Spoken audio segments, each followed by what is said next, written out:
Hello friends, I am Aprati. Welcome back to our channel plants space. यह है हमारा hibiscus यानी गुड़हल का प्लांट, जिसको हमने ग्रो बैग में लगा दिया था पिछले साल, और इस साल हम इसको रिपोर्ट नहीं कर रहे हैं इसीलिए। और हमारे इस प्लांट को इस बार बंदरों ने बहुत ज़्यादा नुकसान किया। जितने भी गुड़हल के प्लांट्स थे उन सभी की टहनियों को कुछ इस तरह से तोड़ दिया, क्योंकि इस पर कलियाँ आती हैं और वो कलियों के चक्कर में इसको जैसे ही इसके ऊपर से फूल तोड़ते हैं तो बाकी की टहनियाँ टूट जाती हैं कुछ इस तरह से।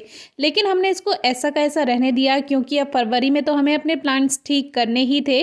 तो अभी ये ग्रो बैग में है, इसीलिए इस साल हम इसको रिपोर्ट नहीं कर रहे हैं। लेकिन इसको ठीक करना ज़रूरी है अगर हमें सीज़न में अच्छी फ्लावरिंग चाहिए, और आने वाला पूरा मौसम इसके फूलों का ही है, तो इस पर अभी थोड़ा ध्यान देना होगा।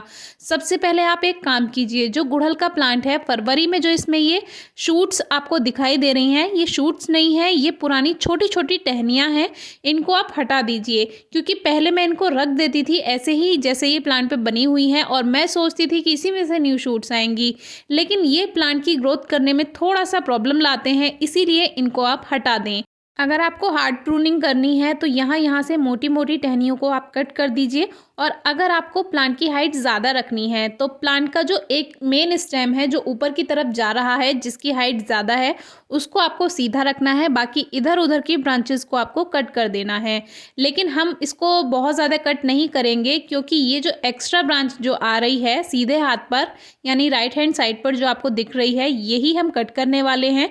क्योंकि हमने आपको पहले भी बताया है कि स्टेम को ज़्यादा से ज़्यादा क्लीन रखिए। आप चाहें तो यहाँ पर एयर लेयरिंग करके यानी गुट्टी बांधकर इसका नया पौधा यहाँ से तैयार कर सकते हैं, जो हमने पहले भी आपको सिखाया हुआ है। लेकिन फ़िलहाल हम इसकी कटिंग बता रहे हैं। तो इसमें जितनी भी मुझे एक्स्ट्रा ब्रांचेस लग रही हैं जो पॉट से बाहर जा रही हैं, वो मैं सभी साइड साइड से कट कर दूंगी। लेकिन अगर आपको कुछ समझ नहीं आ रहा तो सबसे पहले जितनी भी बारीक टहनियाँ एक्स्ट्रा वाली हैं उनको आप कट कर दीजिए, क्योंकि वही शेप को बिगाड़ती हैं। अभी हमें हेल्दी ब्रांचेस रखनी हैं, तो जितनी भी इसमें छोटी छोटी ये टहनियाँ हैं ये सभी हम कट कर देंगे, जिससे हमें पता चलेगा कि अब हमें प्लांट को कैसी शेप देनी है। और इससे बिल्कुल ना घबराएं, क्योंकि आने वाला मौसम यानी फरवरी के बाद से इसमें न्यू शूट्स आएंगी और प्लांट फिर से हरा भरा हो जाएगा। एक्स्ट्रा ब्रांचेस हमने कट कर दी। अब मेन शेप बनाने के लिए इसको ऊपर की तरफ से जितनी हाइट हमें रखनी है उतनी रख करके इसको कट कर देंगे कुछ इस तरह से। यहाँ से जो आपने ऊपर से देखा वहाँ तक हम इसको पूरी तरह से कट कर देने वाले हैं। प्लांट की शेप बनाने के लिए थोड़ा सा सोचना तो पड़ता है, लेकिन जैसे जैसे आप गार्डनिंग करते जाते हैं आपको एक्सपीरियंस होता जाता है।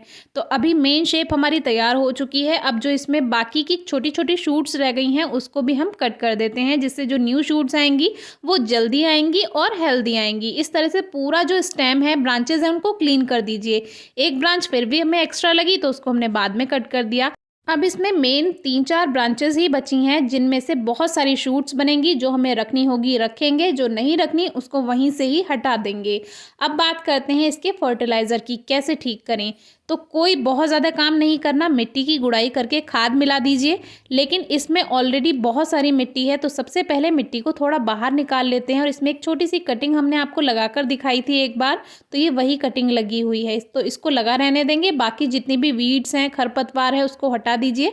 और देखिए इस तरह से रूट्स भी ट्रिम हो जाती हैं, यानी जो इसकी जड़ें हैं उनकी हल्की हल्की छटाई हो जाती है, तो आगे ग्रोथ अच्छी प्लांट में होती है। अब एक्स्ट्रा मिट्टी हटाकर हमने हल्की हल्की गुड़ाई भी कर दी, जिससे रूट्स की ट्रिमिंग भी हो गई, यानी रूट्स इनकी थोड़ी सी कटाई छटाई हो गई। और अब इसमें ये गोबर की खाद यानी कावडंग मिला देते हैं। आप बर्मी कंपोस्ट भी मिला सकते हैं, या सरसों की खली भी आप थोड़ी सी इसमें मिला सकते हैं, लगभग 1-2 चम्मच पाउडर के फॉर्म में, या आप ऐसा का ऐसा ही उसको रख भी सकते हैं, जो वो छोटे छोटे टुकड़े आते हैं।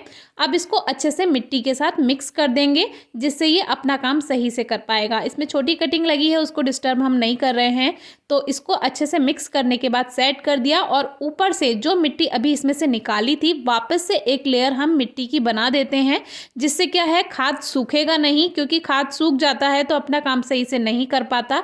अब ये अंदर थोड़ा छुपा हुआ रहेगा, तो जैसे जैसे इसमें पानी पड़ता जाएगा वैसे वैसे वो अपना काम करता जाएगा।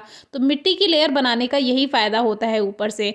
अब इसमें अच्छे से वाटरिंग कर देंगे और हमारा प्लांट तैयार है। आप चाहें तो अभी रिपोर्टिंग भी कर सकते हैं, लेकिन ग्रो बैग में हमारा प्लांट है इसलिए इस बार हम रिपोर्टिंग नहीं कर रहे हैं। जब तक 12 इंच के गमले में ये था तब तक हम हर साल फरवरी में इसको रिपोर्ट करते थे और आपसे शेयर भी करते थे।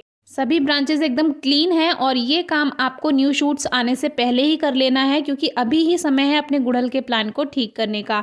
इसको ज़्यादा से ज़्यादा धूप दीजिए, मिट्टी में हल्की नमी रखिए और हर 25-30 दिन में खाद दीजिए। आपको बहुत अच्छी फ्लावरिंग मिलेगी।